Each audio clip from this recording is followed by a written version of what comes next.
तो जय श्री कृष्ण, राधे राधे, राम राम भाई सारे आने जल्दी से आ जाइए क्लास में। आज हम लोग बहुत सारी अच्छी अच्छी चीजों के बारे में डिस्कस करने वाले हैं। तो इससे पहले कि आज की क्लास स्टार्ट हो, किन किन बच्चों ने लास्ट क्लास को रिवाइज किया है? ठीक है, देखो कुछ बच्चों का मैं मैसेज पढ़ रहा था कि वो कह रहे कि सर चैप्टर टॉपिक थोड़ा भारी लगा।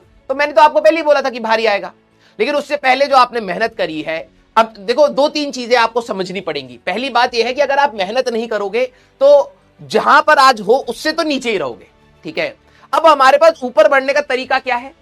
ऊपर बढ़ने का तरीका हमारे पास यही है कि जो भी हमसे हो पा रहा है उस पर भी फोकस करें और जो नहीं हो पा रहा उसको सीखें। ठीक है, तो पॉजिटिविटी के साथ रहिएगा। ठीक है, एक बच्चे ने यह भी लिखा कि सर हमारे दोस्तों का तो सिलेबस बहुत आगे है, ठीक है, आप थोड़ा सा तेज पढ़ा दीजिए। नहीं पढ़ाएंगे बेटा, आप अपना लेक्चर प्लानर उठाइए, लेक्चर प्लानर के हिसाब से हम लोग चलेंगे। आपके दोस्त दुनिया में बहुत आगे बढ़ जाए, कोई दिक्कत वाली बात नहीं है। आपके कई सारे ऐसे लोग होंगे जिन्होंने अभी तक 11वीं की तैयारी भी स्टार्ट नहीं करी, तो मैं ये कह दूं कि नहीं भैया पहले उनको भी आ जाने दो फिर पढ़ाएंगे। नहीं, तो स्पीड का आप लोगों को कोई डिसीजन लेने का हक नहीं है। ठीक है, आपको क्या हक है कि आपको जो होमवर्क दिया जा रहा है, आपको जो बोला जा रहा है, सिर्फ उस पर देखिए। ठीक है, मैं आपके जैसे कई सारे मल्टीपल बैचेस पढ़ा चुका हूं, ऑन टाइम सिलेबस कंप्लीट होता है और हमें एग्जाम में वो जो 3 घंटे है ना, उसमें उस समय आपको उससे लड़ना है। अभी सिलेबस वो ज्यादा तेज कर ले और फिर 5 दिन बैठा रहे, हमें अपने कंसेप्ट को क्लास में सीखना है, वो ज्यादा इंपॉर्टेंट है। क्लियर? तो प्लीज आप सभी लोग, बेटा मैंने क्या बोला था, जेई की तैयारी टफ है, कॉम्प्लेक्स नहीं। अब आप ये क्या कर रहे हो, उसकी स्पीड से अपने को एनालाइज कर रहे हो। भाई क्यों करना कॉम्प्लेक्सिटी डाल रहे हो?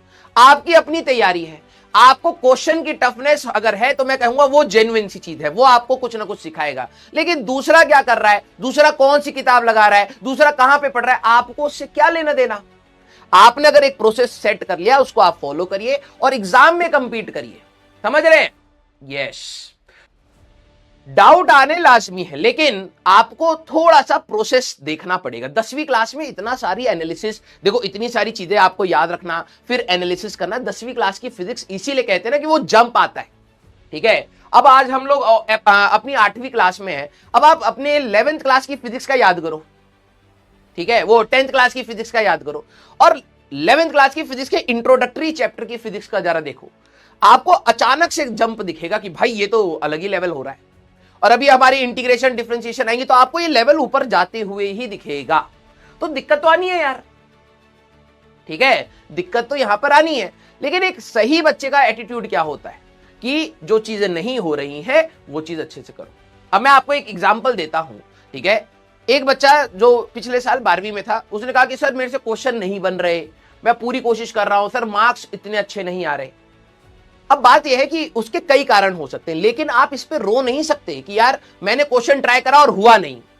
ठीक है, अगर उसने मेहनत नहीं करी होती तो भाई लाखों में रैंक आती, लाखों में रैंक आती।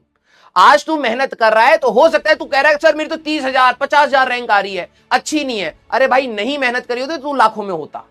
तो वहां से यहां तक की जर्नी जब तू कर चुका है तो आगे की जर्नी और कठिन होती चली जाती है। तो आपको तो अपनी कमियों से और सीखना पड़ेगा। यस और नो मेरे एंटरमेंटर? ठीक है, और मैं एक चीज आपको और बता देता हूं, कई बच्चे शायद एनसीईआरटी, ठीक है, एप्लीकेशन ऑफ डायमेंशंस, कई बच्चे कहेंगे सर हमारे स्कूल में ये हो रहा है वो हो रहा है।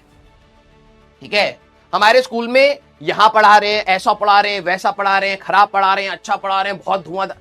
मेरे को इससे कोई लेना देना नहीं है। ठीक है, और आपको मैं बोलूंगा आपका लेना देना है, आप अपने स्कूल में जो चीज सीख रहे हैं वहां पे रखिए।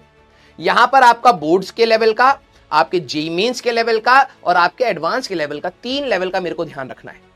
ठीक है, आप अपने स्कूल वाले लेवल को आप वहां रखिए। हो सकता है वो भी अच्छा पढ़ा रहे हो, वो भी एडवांस का पढ़ा रहे हो, लेकिन मैं कहूंगा आप जब मेरी क्लास में आओ तो मैं यहां पे कहूंगा ना उधर का देखो ना अपने दोस्तों का देखो, चुपचाप बोर्ड पर देखो, जो सवाल आ रहे हैं उसको लगाते चलो। ये रास्ता कठिन है इसीलिए क्योंकि यहां पर जो सवाल आएंगे वो टफ आएंगे, आपको बैठना पड़ेगा, आपको रिवीजन करना पड़ेगा, आपको प्रैक्टिस करनी पड़ेगी। लेकिन ये वाली जो कॉम्प्लिसिटी आप डाल रहे हैं ये आपको सिर्फ बर्बाद कर सकती है। क्लियर? आइए बेटा, ओके। हाँ, जो बैकलॉग वाले बच्चे, ठीक है, जो बैकलॉग वाले बच्चे जिन्होंने अभी ज्वाइन किया है, जिन्होंने प्रिंसिपल ऑफ होमोजेनिटी, देखो अब मैं क्या बात बोलूं, मेरे को यहां से तो पता नहीं है कि कितने बच्चों का कितना बैकलॉग है। मैं आप सभी लोगों को बस एक कॉमन राय दूंगा, या तो आप सिलेक्शन के लिए पढ़ाई कर लीजिए या फिर आप सिर्फ एक नॉर्मल तरीके की पढ़ाई कर लीजिए। बैकलॉग अगर है और आप बीच में से लैंड करके करेंगे ना, आप सीख नहीं पाएंगे, ज्यादा नहीं सीख पाएंगे। सीखेंगे हमेशा, लर्निंग होगा, आपको लगेगा यार और अच्छा कैसे हो सकता है, और अच्छा तभी हो सकता है जब आप टाइम दें। आपका अभी इतना समय बर्बाद नहीं हुआ है कि आप जो पिछले के लेक्चर्स हैं उनको थोड़ा सा स्पीड अप पर नहीं देख सकते और अपना सैटरडे संडे यूटिलाइज नहीं कर सकते। आप कवर अप कर सकते हैं, लेकिन अगर आप जबरदस्ती बीच में आकर के क्लास अटेंड करने की कोशिश करोगे, मैं बता रहा हूं आज का दिन भी बर्बाद होगा, कल का दिन भी बर्बाद होगा और आपका ये बैकलॉग पाइल अप होगा, कॉन्फिडेंस नहीं आएगा। स्टार्टिंग से देखिए, थोड़ा सा स्पीड अप करके देखिए और कोशिश करिए कि भाई जल्द से जल्द 1 महीने के अंदर अंदर मैं मैचअप कर जाऊं।